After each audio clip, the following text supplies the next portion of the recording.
be of help, and we want to be of help, whereas energy, civilian nuclear agreements, I think, are just off the table from our point of view right now. So you're saying trade concessions, I don't know, I don't think they're on the table. I could be wrong about that. I'd like to be wrong. But I think expanding it into areas where we can be of legitimate and tangible help is a positive thing. Right, so you're saying that these are things that we can move forward on as opposed to these other big symbolic gestures. Yeah.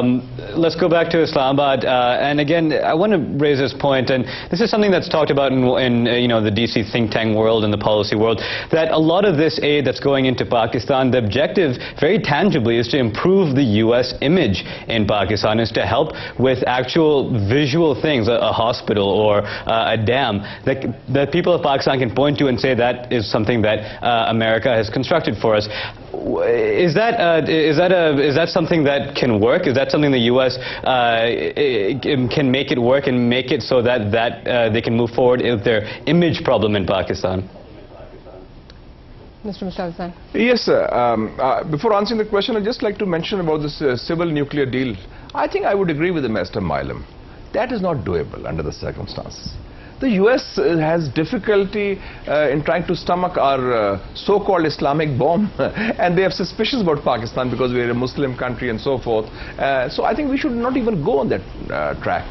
Our best bet should be that, look here, we've got this this Pakistan-China civil nuclear deal, and similar to what they had with the Indians. So it should be not opposed, and that's what we should focus on, rather than focusing on a non-starter like a US-Pakistan nuclear deal, which will never pass Congress under the circumstances. Secondly, about this whole scenario, I would agree.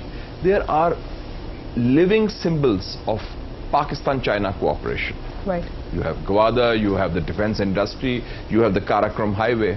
There are living symbols of Pakistan-Soviet cooperation in the past Cold War, the Karachi steel mills, or you have other symbols of cooperation with other countries. So we don't have any visible symbol of Pakistan-American cooperation. I would agree with that. Maybe a University of Science and Technology, maybe something established in the FATA region, maybe some reservoir or other project. That would have been there. But and also I've been recommending for FATA, for example, and I made this recommendation to visiting Americans as well, Senator Kerry, for example, that, for example, the reconstruction opportunity zones would have been one symbol of that. Okay, if it's not doable for some reason, because we don't hear about that anymore, I said work on giving 30,000 work visas for women and men who are educated from FATA to work in the Gulf countries, Qatar, Bahrain, Oman, Saudi Arabia, Kuwait and so forth. And those are countries which are friendly towards Pakistan. Those are countries where the US has a lot of clout and influence. And it won't cost the US any dime or cent at all. But it will earn them a lot of goodwill. So something has to be done for FATA, for instance, which was the centerpiece of the AFPAC strategy. They talked of ROZs, and the ROZs, the reconstruction opportunity zones, have just disappeared into thin air. So you're not giving any... And that is the trouble spot. Yes, and that is the main trouble spot, the center of gravity of this campaign against terrorism. And you have no non-military assistance provided to the people of FATA. So the US should do some creative, out-of-the-box thinking with their Pakistani counterparts, and I agree with what Razia said, have some living symbol of Pakistan-US cooperation, and that will add to a positive image. And I welcome the scholarships for the journalists. I think that's a very good thing, because media today is a very important instrument in Pakistan, a power player, if you will, like the judiciary, like civil society, and I think the media should be supported and encouraged.